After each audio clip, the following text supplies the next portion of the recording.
Alléluia, alléluia, alléluia. Bonjour les bien-aimés, soyez bénis dans le nom puissant de notre Seigneur Jésus-Christ. C'est bon, voyez, il faut aimer ce que nous faisons, il faut partager, il faut s'abonner.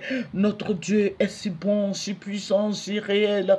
Jésus-Christ a donné sa vie pour nous.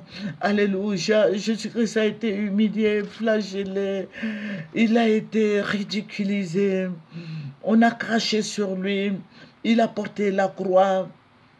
Il a porté la croix. Il a été crucifié. Il a perdu son sang pour nous. Il a versé son sang pour nous, j'ose le dire. Il nous a donné son esprit. Et le troisième jour, il est ressuscité d'entre les morts. Jésus-Christ est notre guide. Il est notre bannière, il est notre forteresse, il est notre salut, il est notre appui. Jésus-Christ est le roi des rois, le Seigneur des seigneurs, le Dieu tout-puissant, le Dieu de gloire. Jésus-Christ sauve, il bénit les lèvres. Jésus-Christ est magnifique. Jésus-Christ est notre guide. Alléluia. Alléluia. Que son nom soit béni. Il est notre berger. Il est notre forteresse. Il est notre Dieu. Il nous aime.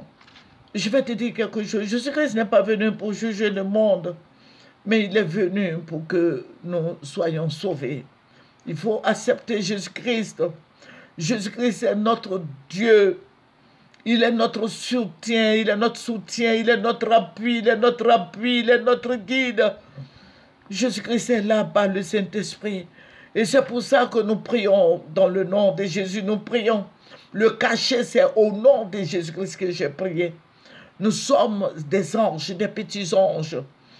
Voilà, il a mis des anges à notre disposition, Jésus-Christ est le Dieu merveilleux que je connaisse. Il est le Dieu protecteur, il est notre soutien, il nous prévient tous les jours. Alléluia, nous allons lire un verset qui va nous faire du bien. Nous allons lire le psaume 115, verset 16. Les cieux sont les cieux de l'Éternel, mais il a donné la terre au Fils de l'homme. Voilà, le Seigneur nous a donné la terre. Donc la terre nous appartient. Et il y a des propriétaires terriens. Je vous avais dit depuis longtemps qu'il y a des propriétaires terriens. Peut-être que les gens ne savent pas. Voilà, la faute des neiges, je n'ai pas voulu clarifier les choses. J'ai parlé des Camerounais, mais des Camerounais qui sont chez eux là-bas au Cameroun, voilà, ils possèdent la terre du Cameroun. Les Ghanéens qui sont au Ghana, c'est pour eux la terre du Ghana. Je n'ai pas dit que c'est la terre là de la Côte d'Ivoire appartient aux Camerounais parce que beaucoup m'ont interpellé. Je n'ai pas dit que la terre de la Côte d'Ivoire appartient aux Camerounais, aux Gabonais. Non, non, non. J'ai dit la terre de la Côte d'Ivoire appartient normalement aux Ivoiriens. Voilà. Donc, c'est la suite, c'est la deuxième partie. J'ai fait la première partie et c'est la deuxième partie. J'ai fait la première partie hier. Hier était le 14. Le 14 le 14 mai. Voilà, le 14 mai. Aujourd'hui, nous sommes au 15 mai. Voilà, hier était 14 mai. Aujourd'hui, nous sommes au 15 mai. Voilà, que le nom de notre Seigneur Jésus-Christ soit béni. C'est une grâce pour nous de voir le jour. Et je vais dire, Seigneur Jésus-Christ, merci, nous l'aimons. Amen. Nous aimons Jésus-Christ. Donc, vous voyez que la terre appartient aux Ivoiriens. Le Burkina, les Burkinabés ont leur parcelle qui appartient voilà, la terre du Burkina appartient aux Burkinabés. Mais je vais me résumer tant soit peu. Voilà, je vous ai dit, je vous ai fait comprendre que le Seigneur m'avait montré en son temps depuis des années que la Côte d'Ivoire là ne sera plus à vous, à nous. La Côte d'Ivoire appartiendra à tout le monde. Et le président Ouattara est venu pour que la Côte d'Ivoire appartienne à tout le monde. Vous voyez sa politique, c'est ça. Voilà. Mais je veux dire que la terre de la Côte d'Ivoire qui appartient aux Ivoiriens, on doit discuter avec nos parents qui sont établis au village, dans les villages, les chefs de village, les têtes couronnées,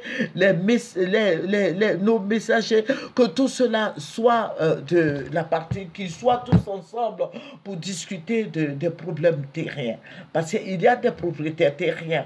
Alléluia. Je vais dire que si je viens de Toumaudi, voilà, si je viens de Toumaudi, il faut s'adresser aux gens de Toumaudi avant de prendre les parcelles de Toumaudi. Vous voyez, on ne va pas comme ça déverser, parce qu'il y a beaucoup de gens qui m'ont dit, mais ils vont déverser des gens dans nos villages. Et ça aussi, c'est vraiment pas bien. Voilà, c'est pas bien. Il faut faire les choses bien, comme il se doit, comme il le faut. C'est vrai, on peut être à la tête d'un pays, mais il faut faire avec les gens qui sont établis. Voilà. Et toutes ces choses-là ne sont pas bien. Ça envoie la guerre dans un pays. Et pourquoi le Seigneur m'a révélé cela? Parce que ça va engendrer la guerre.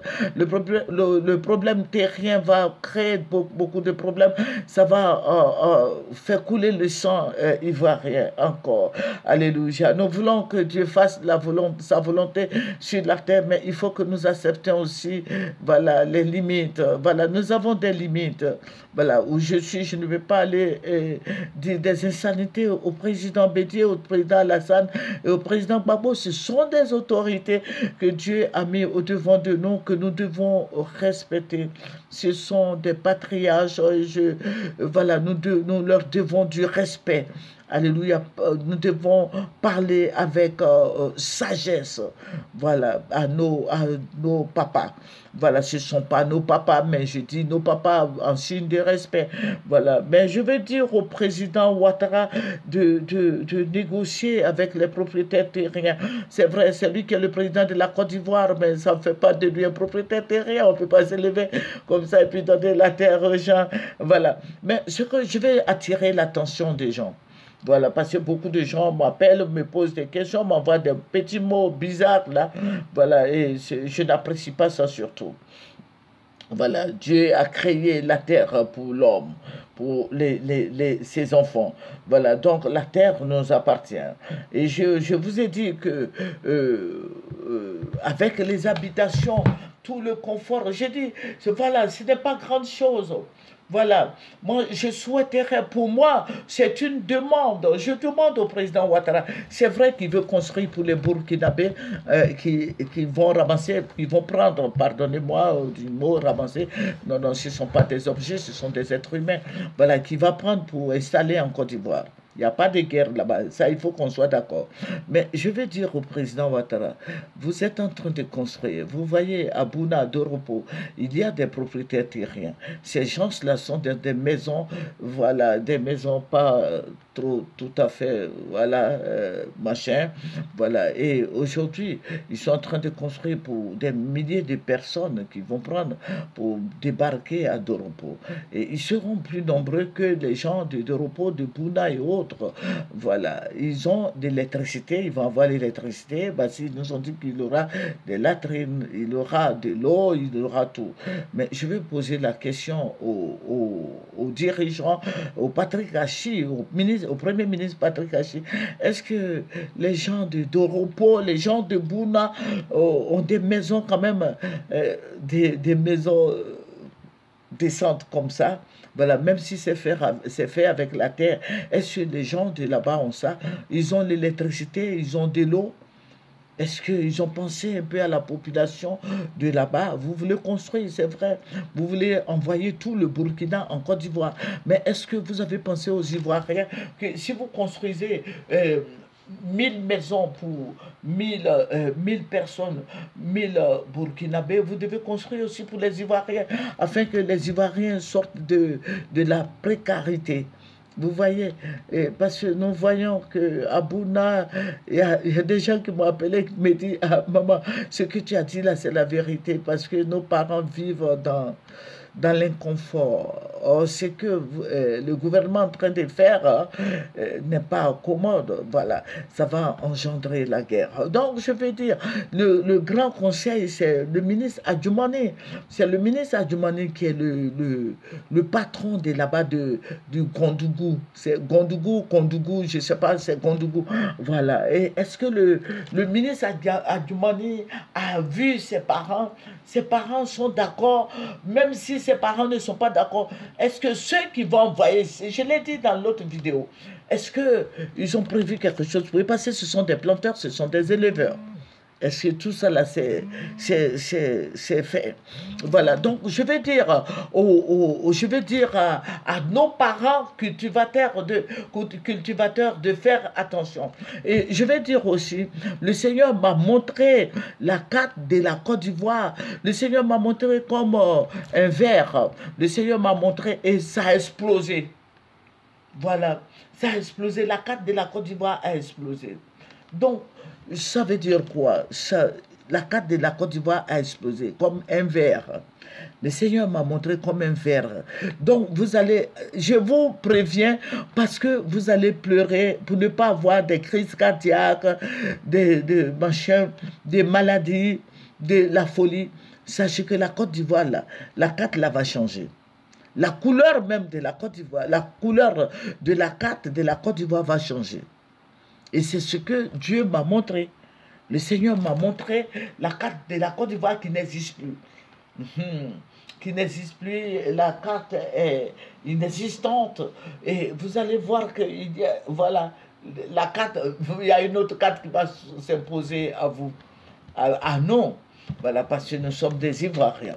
Voilà, donc je vous préviens, le Seigneur nous dit beaucoup de choses concernant la Côte d'Ivoire, concernant voilà, concernant tout ce que vous voyez là, il faut faire beaucoup attention. Le procureur Adou me suit beaucoup, donc je ne peux pas trop parler, mais je veux dire qu'il faut qu'on soit sage. Il n'y a pas la guerre au Burkina, il faut qu'on soit sage. Et je le dis, c'est aux yeux, au sud de tout le monde, tous les Ivoiriens. Tout ce qui se passe là, tous les Ivoiriens le savent.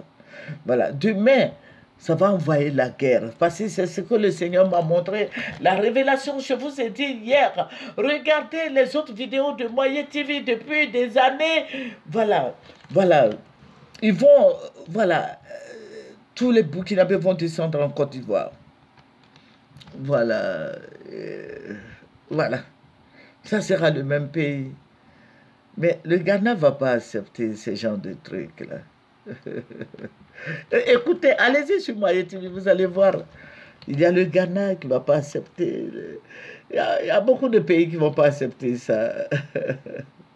Voilà. Mais le Burkina, le président Alassane a fait même mise sur le Burkina. Voilà, donc vous convenez avec moi que ça sera facile, parce que c'est de connivence avec les Burkinabés eux-mêmes qui sont favorables au projet de l'unification de la Côte d'Ivoire et du Burkina, qui disent que le Burkina est le nord Côte d'Ivoire et la Côte d'Ivoire est sud Côte d'Ivoire. Voilà, voilà, ils veulent bien être ivoiriens. Voilà, le Burkina. Voilà, moi je respecte le Burkinabé. On nous dit que c'est le pays des hommes intègres. Mais je crois, à la longue, ça va changer. Voilà. Nous sommes des Ivoiriens et nous sommes fiers de l'être. Quel que soit ton pays, il faut être fier de ta provenance. Il faut être fier de ton pays. Il faut clamer haut et fort que je suis burkinabé, je suis malien, je suis guinéen, je suis ghanéen. Mais j'ai l'impression, je suis libérien, mais j'ai l'impression que tous ceux-là ne veulent pas de leur pays. Voilà, tout le monde veut être ivoirien, ok. Des Camerounais, des Congolais, tous ceux-là, ils viennent et puis ils disent, bon, la Côte d'Ivoire appartient à tout le monde, des Sénégalais. Quand je vois ça, je me dis, mais est-ce qu'un Ivoirien ferait ça au Sénégal? Avec Macky Sall et Sonko, ceux qui sont en train de lutter là-bas fort pour le troisième, pour ne pas que Macky Sall se présente au troisième mandat. Et est-ce que ils peuvent faire ça aux choses au Ghana? Ils peuvent faire ça. Un Ivoirien peut aller se présenter au Ghana. Un Ivoirien peut aller se présenter à choses, comment on appelle, au Bénin. Un Ivoirien peut aller se présenter au Togo. Un Ivoirien. Un Ivoirien, on t'appelle Afoué, Kwasi ou bien Seri, tu peux aller te présenter là-bas. Tu peux aller te présenter même au Burkina, tout près là. Un Ivoirien peut aller se présenter comme président là-bas. Un Ivoirien peut se présenter au Libéria, ils vont te trancher la tête. Les Libériens ne jouent pas avec. Un Ivoirien peut aller se présenter, au Nigeria, au Nigeria. J'ai dit non. Mais pourquoi la Côte d'Ivoire? Vraiment, j'ai mal. Parce que chacun a son pays, mais on a l'impression que quand les gens viennent, ils veulent faire même mise sur la Côte d'Ivoire. Respectons-nous un peu. Voilà. Ou est-ce que Kwame Kwebi Oulahi peut aller se présenter en Guinée comme député même? Mais c'est très grave ce qui se passe. Jusqu'à aller prendre la moitié. Bon, que le Seigneur nous bénisse. Mais la Côte d'Ivoire, le drapeau de la Côte d'Ivoire n'existera plus. Le drapeau de la Côte d'Ivoire ne sera plus. La Côte d'Ivoire ne sera plus à nous. Voilà, voilà. Et puis, bon, le Seigneur m'a montré beaucoup de choses. Donc, je veux. Voilà, le peu que je puisse te dire, c'est ça. Mais la Côte d'Ivoire n'est plus à toi. Mais je veux dire que dans nos villages où ils vont déverser les gens, voilà, il faut que nous soyons. Voilà, il faut s'entendre avec la population villageoise parce que nous avions établi nos chefs de village, ce sont des propriétaires terriens. Voilà, il ne faut pas aller déverser des gens là-bas pour dire que oui, bon, ils vont, voilà, nous sommes ensemble, c'est vrai. Voilà, nous sommes ensemble, nous allons habiter ensemble, que c'est le ARHDP, donc tout cela va envoyer la guerre. Donc, c'est la deuxième partie et voilà, que le Seigneur Jésus-Christ nous bénisse. Voilà, la terre appartient aux propriétaires terriens de chaque village et de chaque canton. Alléluia. Dieu nous a donné la terre. La terre, là, c'est pour nous. C'est pour nos ancêtres. Il faut négocier avec les gens. Voilà, que le Seigneur Jésus-Christ nous bénisse. C'est votre servante moyen. Il faut aimer ce que nous faisons. Il faut partager. Il faut s'abonner. Au revoir.